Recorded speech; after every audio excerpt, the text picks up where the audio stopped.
วอนข้าพเจ้าวอนข้าพเจ้าลดเกียรติลงมาขอกราบทาบเท่าพวกท่านเด้อคนที่เป็นลาวได้คนที่เป็นเวียดก็ได้เวียดที่มีหัวใจนั่น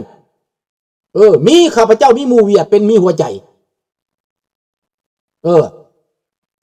นั่นท่านผู้มาก็ว่าได้ว่าสั่น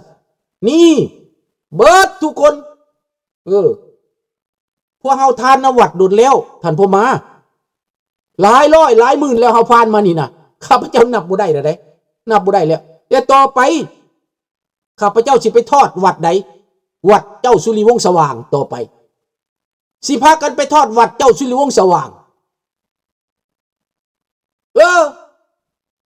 มิแต่ว่าเพิ่นให้พรนะพอบ่ต้องให้เทศ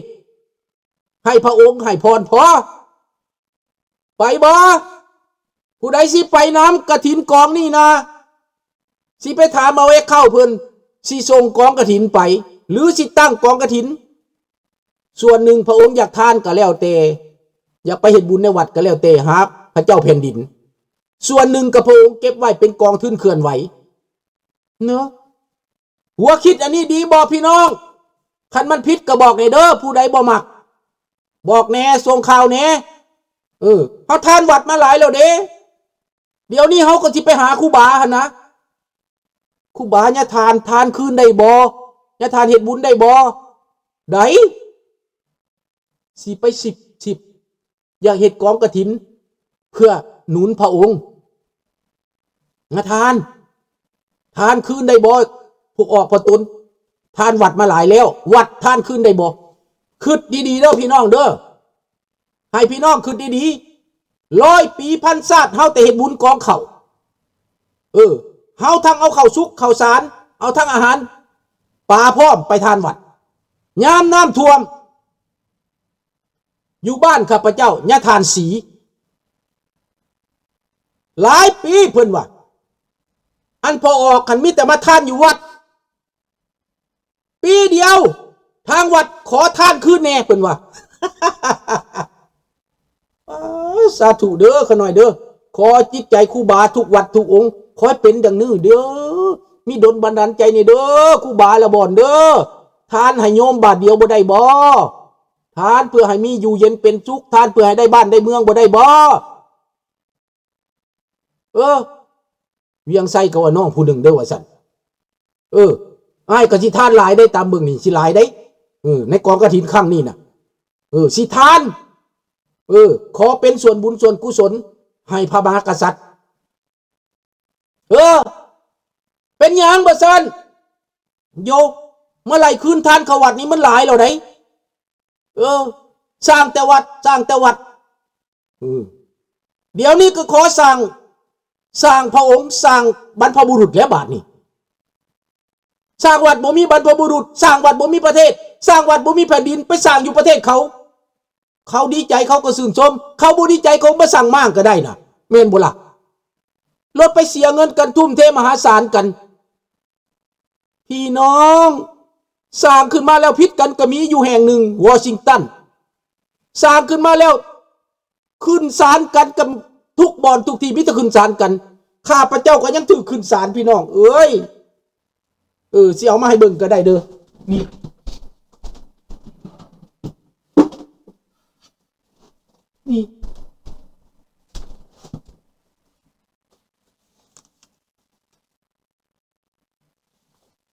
สร้างขึ้นมาแล้วมาขึ้นศาลกันพี่น้องเขามาบ้างข้อไม่นิดมาบ้างได้นี่ขึ้นศาลกันพี่น้องคอมินิตมันมากพี่น้องอันนี้แหละเฮาเป็นผู้กินผู้ทานแต่มันมามากมาเพโปรเกเรอร์เดดีฟังเดอร์อังการังตีสุนทรมันตรีวงศ์เฮาสร้างวัดมันมากวัดมันบ่ให้สร้างเฮาสร้างขึ้นมาได้แล้วเดี๋ยวนี้เฮาสร้างวัดบ่มีประเทศเฮาสร้างใส่ประเทศเพิ่นสร้างซิมก็สร้างใส่ประเทศเพิ่นเดี๋ยวนี้เฮาอยากสร้างอยู่เมืองลาวพุ่นในอนาคตเห็นบ่ล่ะเฮาอยากสร้างอยู่ลาว เฮาอยากสร้างประเทศเฮาอยากสร้างถนนหนทางมีบักหมาจิ้งจอกว่าพวกเฮาสร้างบ่ได้ว่าซั่นคนลาวบ่มีปัญญาสร้างถนนเพิ่นว่าหมาจิ้งจอกมันเว้าหมาแดกความคิดหมาซาดซัวมันว่าเฮาสร้างถนนบ่ได้มันว่ามันโง่จ้าล่าหลังมันว่าบ่มีคนลาวผู้ใดดอกสร้างถนนให้ตัวเองว่าซั่นประเทศตัวเองบ่มีเศรษฐีคนใดดอกมันว่าหมาจิ้งจอกตัวนั้นมันดูถูกคนลาวว่าบ่มีความสามารถสร้างถนนให้ตัวเองบักเวนหาห้อยเอ้ยนี่แหละหมาจิ้งจอกมันกินความคิดนี่ดังนั้นพวกพี่น้องเฮาต้องเป็นใจกันคนลาวทั่วโลกเด้อพี่น้องเด้อซอยกันเอานี่ของลาวพาเทิร์นที่แปลกดีผมก็เหมือนกันนะขอบใจตะตรามันแปลกดีเพราะว่าเฮาบ่มีประเทศบ่มีแผ่นดินตะตราคันมีแผ่นดินขึ้นต่อสู้อยู่ในประเทศไทยเหมือนนังคนไทยต่อสู้นั่นลุงสุนทราก็กำอาวุธก็ได้เอาความรุนแรงก็ได้เอาอะไรก็ได้หมดมันจำเป็นเลยนะแต่เราไม่มีแผ่นดินเราได้ไปอยู่ไกลแสนลี้มันลำบากอันนี้ไม่ได้อยู่ติดดินคอมมิวนิสต์มันต่อสู้มันแตกเข้าป่าแล้วไปกำอาวุธแล้วก็ไปเอาของเวียดนามมาเป็นหมื่นเป็นแสนเป็นล้านเอาของจีนมาเป็นหมื่นเป็นแสนเป็นล้านอาวุธขอยืมเขามาของรัสเซียของโซเวียตของคอมมิวนิสต์ยุโรปนี่เมื่อก่อนมันเป็นมหาศาลลาวคนเดียวสู้ไม่ไหวนะครับรวมทางประเทศไทยรวมทั้งทุกสิ่งทุกอย่างต่อสู้กับคอมมิวนิสต์มานานนะตารารู้ใจของลุงแล้วหรือยัง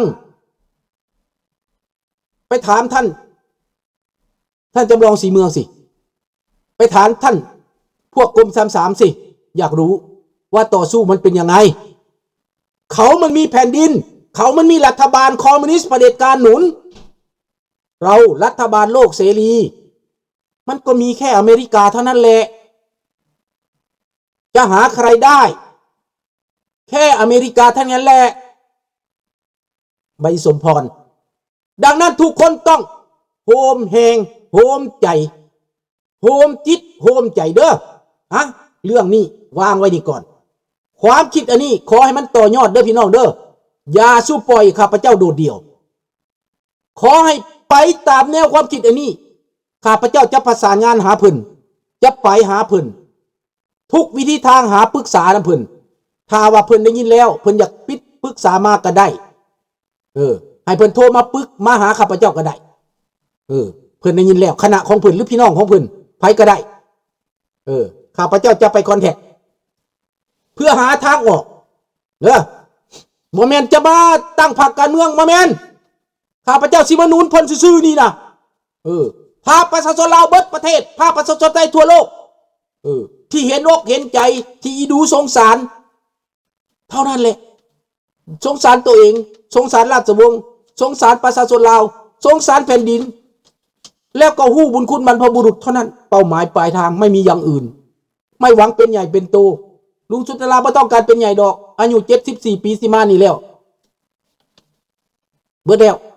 บ่ต้องหยังขอได้เฮ็ดบุญขอได้เฮ็ดคุณงามความดีเท่านั้นอยากทำคุณงามความดีแค่นั้นแหละจบเลยได้เงินมาก็บ่ต้องเอาไว้จะซอยจะทุ่มจะเฮ็ดถ้าได้มาน่ะอันมันเป็นหยังการเฮ็ดความดีนี่มันสิยากบ่มันก็ต้องยากมันต้องมีอุปสรรคมันต้องมีหมาจิ้งจอกกัดแหนแม่นบ่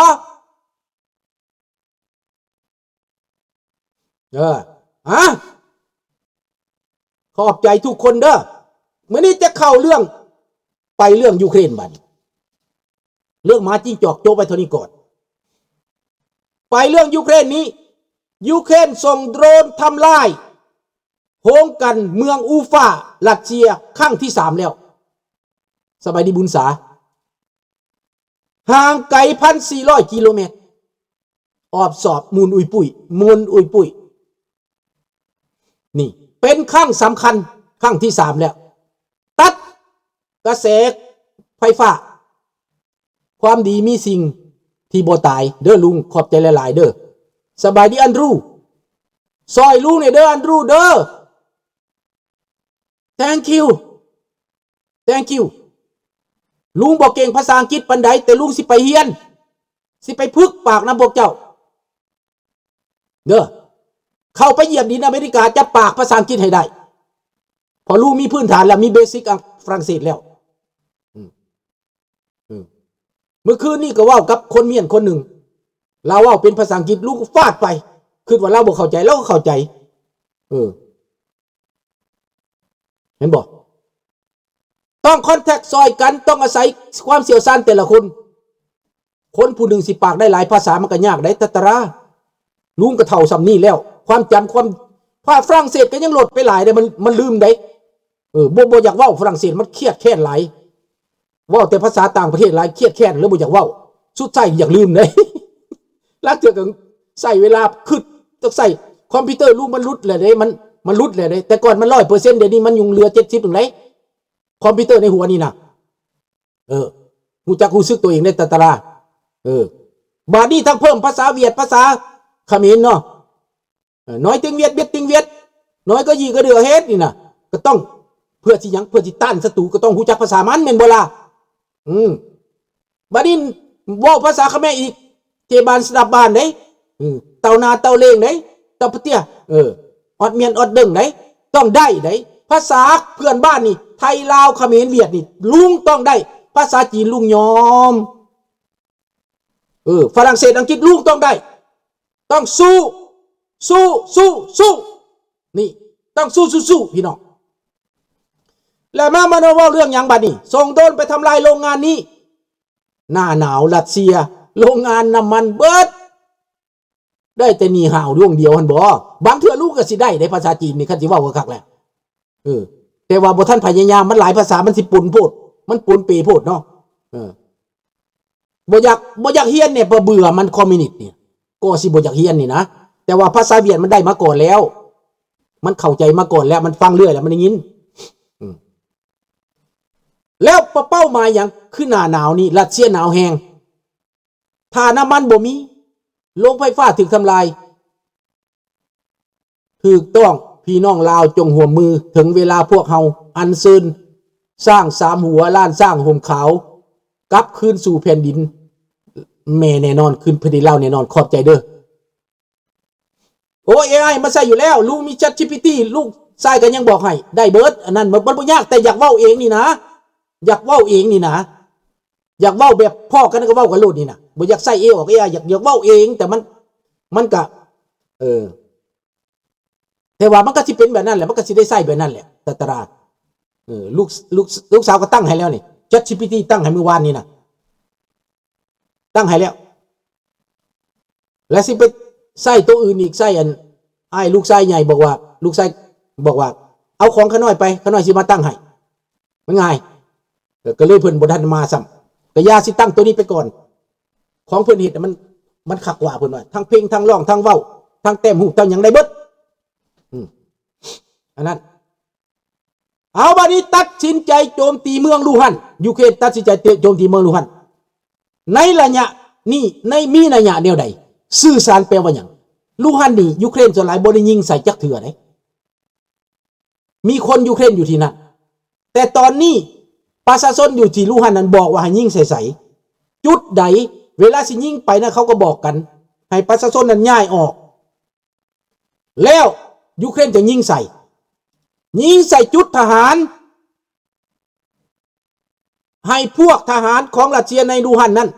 สะทกสะท้านย่านกลัวนี่มีนัยยะทางการเมืองสื่อสารถึงความหมายว่ายูเครนทำได้ทุกบ่อนบ่มีบ่อนใดที่ว่าจะปลอดภัยสำหรับทหารรัสเซียอันที่3ยุโรปตัดสินใจเอาเงินที่อายัดไว้มาเป็นทุนสงครามให้ยูเครนตั้งแต่ประเทศเบลเยียมประเทศเดียวอย่าลืมโพมีเงิน194 หมื่นล้านยูโร194 หมื่นล้านได้194 หมื่นได้194 หมื่นล้าน ยูโร